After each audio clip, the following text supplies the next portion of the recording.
My boyfriend tricked and baby trapped me when I had nowhere to go. Now he's taking control of all my finances and using my baby as hostage. 3 years ago, I immigrated to Austria and met a guy at work, and we started dating. He came with the story that he had a vasectomy, so no babies, but tell that to my pregnant self a couple of months later. I felt really ashamed every time he told the story about the vasectomy to doctors or someone else. I felt like a cheater, but I never cheated. We decided to keep the baby, so then I was pregnant and unemployed, as I had only a temporary job when I arrived. I was worried because I only had a little money saved, but he said he would take care of everything during pregnancy, and that when the baby came, I would get childcare assistance from the country. We ended up moving to an apartment, and everything looked good. He asked me to put the internet and cable bill in my name as he was paying for everything else, then also a car and car insurance in my name. I agreed as he said he would pay for it, and he was putting a roof over my head. By the time the baby came, I was still thinking everything was okay, but then we had stress about the citizenship. I wanted the baby to have dual citizenship, but until then, she only had Austrian, and he refused to apply for the second. Then came the time for paperwork, and he said that it took time for the childcare money to come. He had access to my account so that he could take care of it, or so I thought. I never got the childcare money, and he never talked to me about it. I didn't know why. He said it was missing my resident permit, and he was also supposed to take care of it, but never did. Then he decided he wasn't happy where we were living and wanted to move to the other side of the country, with the excuse that he wanted to be closer to his family, so I had to say goodbye to my few friends, and we moved. One day, he said he was having trouble with my Austrian debit card, and he asked me for the code for my home country bank card. I was with my daughter and just wanted to go home, so I gave it to him so he could finish paying at the supermarket. After that, he kept the cards with him almost all the time, used the ATM, and only gave me cash, keeping both of my bank cards. We had a fight. It wasn't physical, and he said he would leave me as he gave me the cards back. He started having problems with the landlord, so we moved again. We would stay a couple of months and then move. One day before moving, he said that he didn't have money for the deposit, and I had the option to ask my parents for money, or we could sleep under a bridge and take our daughter to an orphanage. That was the moment I stopped trusting him. He had shown me a fake key for our new house for over a week. He used that so that I had to beg my parents for money. It all went to him. He spent a couple of €1,000 in maybe 2 or 3 months. When it was time for me to start looking for work, he sabotaged me all the way through.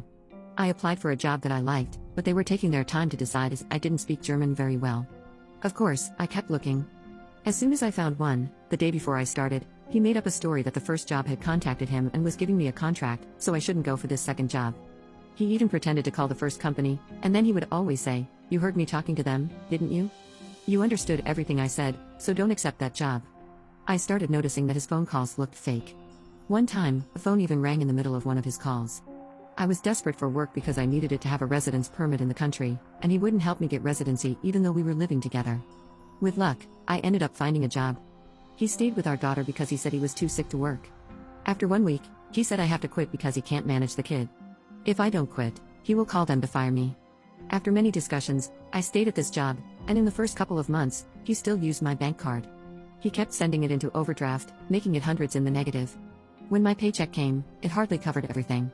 Meanwhile, he stayed in the house, saying his back hurt, that he didn't know what type of work he wanted, always making excuses. In my 3rd month of work, I found out my wages were starting to get garnished for something he said he had paid for months ago. He said he would fix it, that he would pay for it, and it was the internet from our first apartment, from when I was pregnant, unemployed, and he said he would always pay it. After some months, our daughter went to kindergarten, and he ended up finding a job. I kept getting angry because he kept taking my bank card and using it without telling me, even though he had his own money. He even went to open a second account in my name to use as his own, where he would keep his money in secret from me. I believed he made this account so that the courts couldn't find his account through his name. Last week, he started working late, and I came home before him. In the mail were late payment notices in my name for things that I never knew weren't paid. My favorite out of all the mails was my last year's birthday gift. He insisted I get new glasses, and I wasn't allowed to ask about the price. It was a surprise for me, really lovely, wouldn't you think? Imagine my surprise when I received a letter from the court stating that I owed for the glasses, my birthday gift, and that this letter was the 5th or 6th overdue payment notice. He was hiding my mail and probably tossing it in the trash.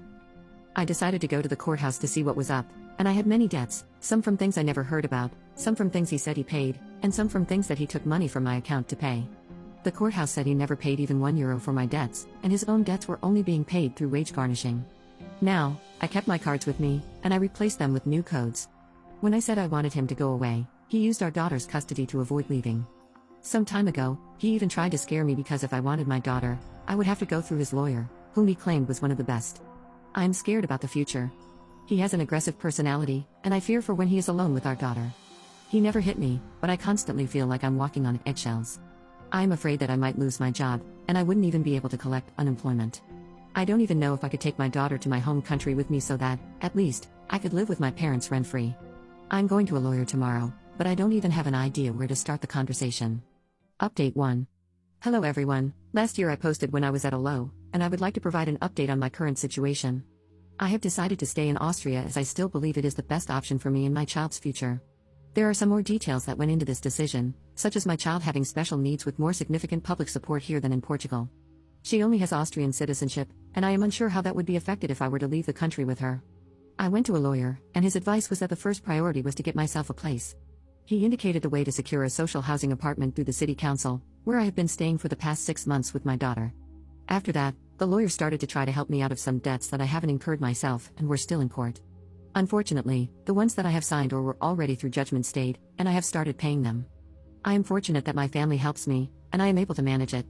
I was also able to get some welfare and mandatory child support.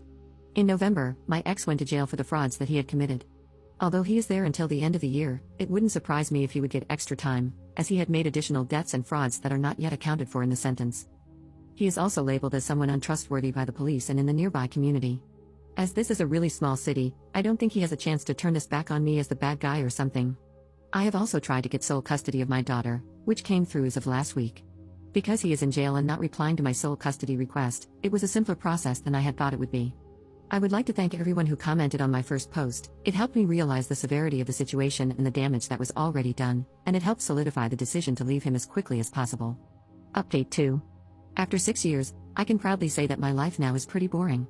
I tried to protect my daughter's right to have contact with their father, keeping casual encounters centered around her, always supervised, but that ship also sailed away.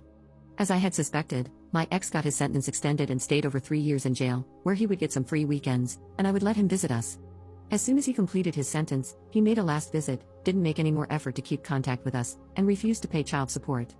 As much as I think my daughter had this contact right, it stopped making sense. For the last few years, we haven't had any contact with my ex, and the only thing between us is the court-mandated child support, managed through CPS. I keep in contact with my daughter's grandmother, but she also hasn't kept in contact with her son, and we hardly speak about him. I retained sole custody and requested dual citizenship for my daughter. She started school in 2021, and everything was pretty ordinary. I didn't particularly like my daughter's school system, so in 2022, we made a leap of faith, packed all our things, and moved to Vienna. Everything went way better than I ever thought. The new school for my daughter is great, we found a good apartment that I was free to decorate as I like, and I was able to keep my pretty boring job. I have complete control of my finances, and I am free to make any decision I want. We are in a very stable condition, financially secure, with lots of healthy routines. We started to build a network of friends. I now have contact with my daughter's health association, attend single mothers events, and participate in my neighborhood community gardening project. It is great to feel that I am part of multiple communities. I enjoy my independent life and am so happy that all the reasons that motivated my first Reddit post are just distant memories.